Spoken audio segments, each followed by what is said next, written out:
Assalamualaikum warahmatullahi wabarakatuh. Halo, ketemu lagi di ruang IPS.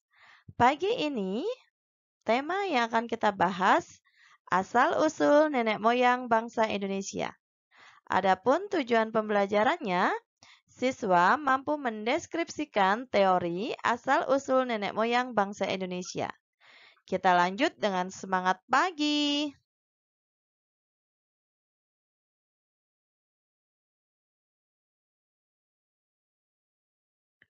Anak-anak, coba kalian amati penduduk Indonesia yang ada di gambar di bawah ini.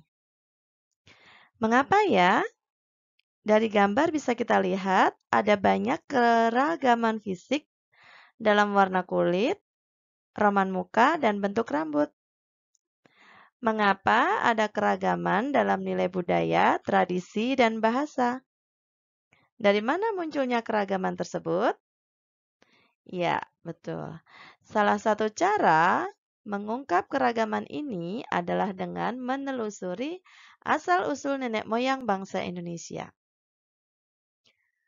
Teori asal-usul nenek moyang bangsa Indonesia yang berkembang di negara kita setidaknya ada 4 teori.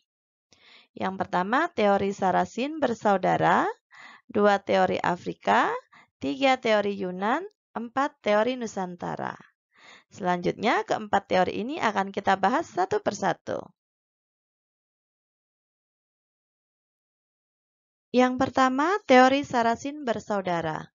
Dikemukakan oleh Paul Sarasin dan Fritz Sarasin. Menurut teori ini, penduduk asli Indonesia adalah suatu ras yang berkulit gelap dan bertubuh kecil yang disebut sebagai suku bangsa Veda.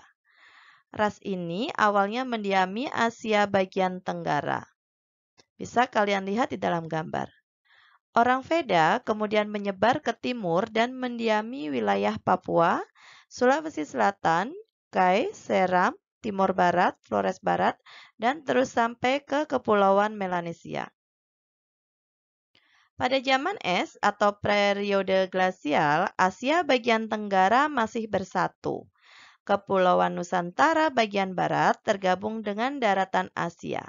Dan Pulau Papua tergabung dengan benua Australia. Bisa kalian lihat di dalam peta. Waktu saat suhu bumi menurun, berakhirnya zaman es dan es mencair, maka daratan tersebut kemudian terpisah oleh lautan, yaitu Laut Cina Selatan dan Laut Jawa. Akibatnya, daratan yang tadinya bersatu kemudian terpisah menjadi daratan utama, Asia dan Kepulauan Indonesia.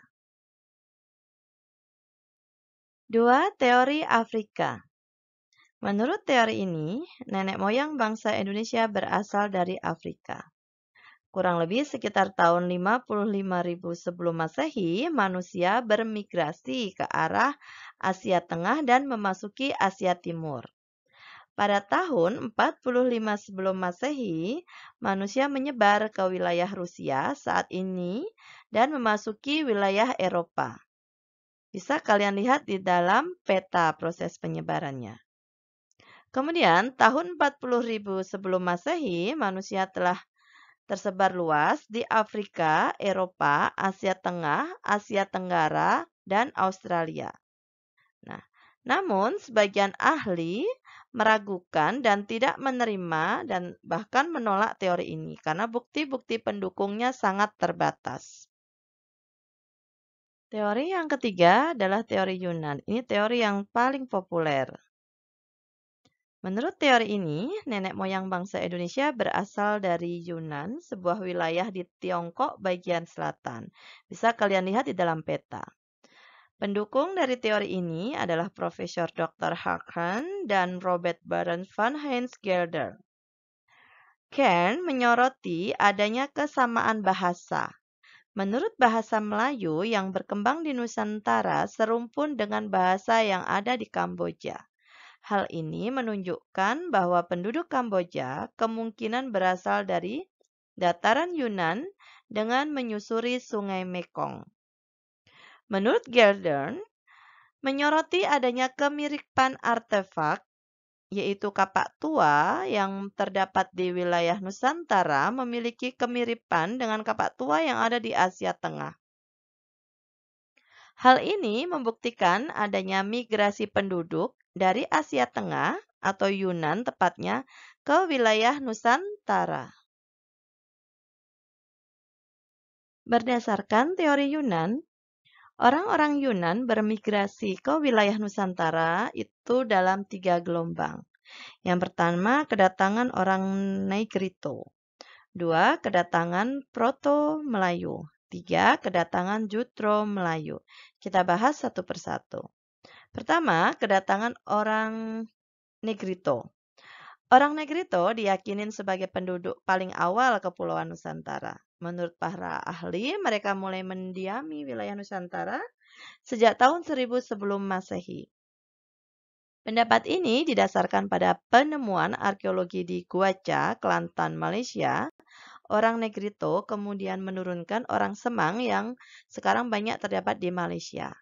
Ciri-ciri fisik orang Negrito adanya berkulit gelap, berambut keriting, mata bundar, hidung lebar, bibir penuh, dan berbadan pendek. 2, kedatangan bangsa Proto-Melayu. Migrasi pertama diperkirakan terjadi 2500 sebelum Masehi. Kelompok yang ikut dalam gelombang migrasi pertama ini ditandai sebagai bangsa Proto-Melayu atau Melayu tua, yang mempunyai peradaban lebih maju dibandingkan orang Negrito. Bisa kalian lihat di dalam peta alur perjalanan atau migrasi yang berwarna hijau adalah bangsa Dutro Melayu dan yang berwarna merah adalah bangsa Proto Melayu. Orang-orang Proto Melayu telah pandai membuat alat-alat bercocok tanam, barang pecah belah, dan perhiasan. Pola hidup mereka masih berpindah tempat. Ciri-ciri fisik bangsa Proto Melayu, kulit berwarna kuning kecoklatan, rambut lurus atau ikal, mata sipit, badan tinggi langsing, muka bulat, dan hidung sedang. Kedatangan bangsa Proto-Melayu diperkirakan dilakukan 2 jalur. Yang pertama, menyebar ke Sulawesi dan Papua dengan membawa kebudayaan Neolitikum berupa kapak lonjong. Bisa kalian lihat dalam gambar.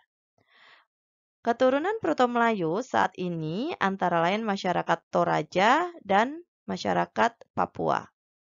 Jalur kedua menyebar ke Sumatera, Kalimantan, Jawa, Bali, dan Nusa Tenggara dengan membawa kebudayaan Neolitikum berupa beliung persegi. Keturunan Proto-Melayu saat ini antara lain masyarakat Nias, Batak, Sasak, dan Dayak.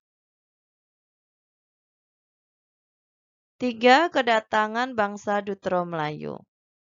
Kalian lihat di dalam peta yang berwarna hijau, migrasi Dutro Melayu dalam peta yang garisnya berwarna hijau.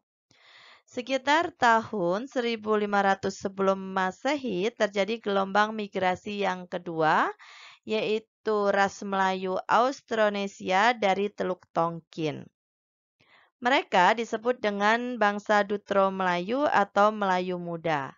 Dutro Melayu hidup secara berkelompok dan tinggal menetap di suatu tempat. Di wilayah Indonesia, mereka menyebar di sepanjang pantai pesisir, ada juga di pedalaman. Ciri-ciri Dutro Melayu: kulit sawo matang, rambut lurus, badan tinggi ramping, bentuk mulut dan hidung sedang.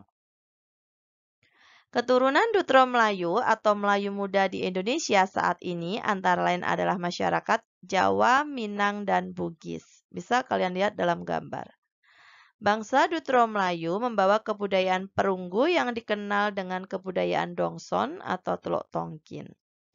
Berdasarkan penelitian, alat-alat yang ditemukan di Indonesia sama dengan kebudayaan perunggu yang ditemukan di Dongson, yaitu contohnya nekara, bejana perunggu, dan arca perunggu. Teori yang keempat yaitu teori Nusantara. Bahwasanya, menurut teori ini, nenek moyang bangsa Indonesia tidak berasal dari luar, melainkan dari wilayah Nusantara sendiri. Teori ini didukung oleh Muhammad Yamin, J. Crawford, Kahimli, dan Sultan Tahdir Ali Shahbana. Teori Nusantara didasarkan pada beberapa alasan sebagai berikut. 1. Bangsa Melayu dan bangsa Jawa mempunyai peradaban yang tinggi. Menurut Kahimli menyatakan bahwa kemiripan antara bahasa Melayu dan bahasa Champa atau Kamboja hanya bersifat kebetulan saja. 3. Bahasa yang berkembang di Nusantara atau rumpun bahasa Austronesia sangat jauh berbeda dengan bahasa yang berkembang di Asia Tengah. Alasan yang keempat, berdasarkan banyaknya fosil dan artefak yang ditemukan di Indonesia, seperti Homo soloensis dan Homo wajakensis. Muhammad Yamin berpendapat bahwa nenek moyang bangsa Indonesia berasal dari Indonesia sendiri. Selanjutnya kita bahas fosil manusia praaksara yang ditemukan di wilayah Indonesia. Bisa kalian lihat peta penemuan manusia purba atau manusia praaksara di Indonesia. Yang pertama, Meganthropus paleojavanicus ditemukan oleh von Koenigswald tahun 1941 di desa Sangiran sebelah utara Surakarta. Ciri-cirinya, tulang rahang kuat, tidak memiliki dagu, tubuh besar, tulang pipi menonjol, otot kuat, tinggi 2,5 meter, volume otak lebih rendah dari manusia modern. 2. Pithecanthropus erectus ditemukan E. John Dobos tahun 1890 di desa Trinil, pinggir Bengawan Solo, Ngawi, Madiun, Jawa Timur. Ciri-ciri, volume otak sekitar 750 sampai 1350 cc, tinggi badan 165 sampai 180 cm, tubuh tegap, gigi geraham besar, rahang kuat, dan hidung tebal. 3. Pithecanthropus mojokertensis ditemukan oleh von Koenigswald tahun 1936 sampai 1941, menemukan fosil tengkorak anak-anak di dekat Mojokerto, merupakan fosil tertua di Pulau Jawa. 4. Fosil Homo soloensis ditemukan oleh Terstar Open Road, kemudian diteliti oleh von Koenigswald tahun 1931 sampai 1934. Ditemukan di lembah Bengawan Solo, Desa Ngandong. Ciri-cirinya, volume otak 1000 sampai 1200 cc, tinggi badan 130 sampai 210 cm, otak pada tengkuk mengalami penyusutan, bentuk muka tidak menonjol, bentuk fisik menyerupai manusia saat ini. 5. Homo wajakensis ditemukan Eugene Dubois tahun 1889 di Desa Wajak dekat Tulung Agung, Jawa Timur. Ciri-ciri, postur tubuh 173 cm, perlekatan otot nyata, memiliki langit dalam rahan dan gigi kuat. Tengkorak Homo wajakensis banyak kesamaan dengan tengkorak penduduk asli Australia, termasuk golongan ras Australoid yang nantinya menjadi nenek moyang penduduk asli Australia. 6. Homo floresiensis ditemukan di liang buah Flores, dalam bahasa Flores liang berarti gua, tahun 2003. Diteliti oleh Gabungan Peneliti Indonesia dan Australia. Hasil penelitiannya bahwasanya fosil manusia berjenis kelamin perempuan tinggi 1 meter saat berdiri tegak, berat 25 kilo, diperkirakan hidup 13.000 tahun yang lalu sebelum Masehi. Dari apa yang sudah kita pelajari, hari ini kita simpulkan bahwa teori asal-usul nenek moyang bangsa Indonesia terdiri dari 4 teori. Yang pertama, teori Sarasin bersaudara, 2 teori Afrika, 3 teori Yunan, dan 4 teori Nusantara. Nah, dari keempat teori ini merupakan salah satu latar belakang mengapa masyarakat kita menjadi masyarakat yang majemuk, terdiri dari suku, ras, dan tradisi dan budaya. Sekarang coba kalian amati dan teliti diri sendiri. Kalian termasuk ras yang mana ya? Bisa kalian berikan komentar, kalian termasuk ras yang mana dengan kata-kata yang sopan. Oke, alhamdulillah selesai sudah pembelajaran kita pagi ini. Tetap semangat belajar ya. Dan ingat, stay at home. Ketemu lagi dengan Ibu di pembelajaran IPS selanjutnya. Bye-bye. Wassalamualaikum warahmatullahi wabarakatuh.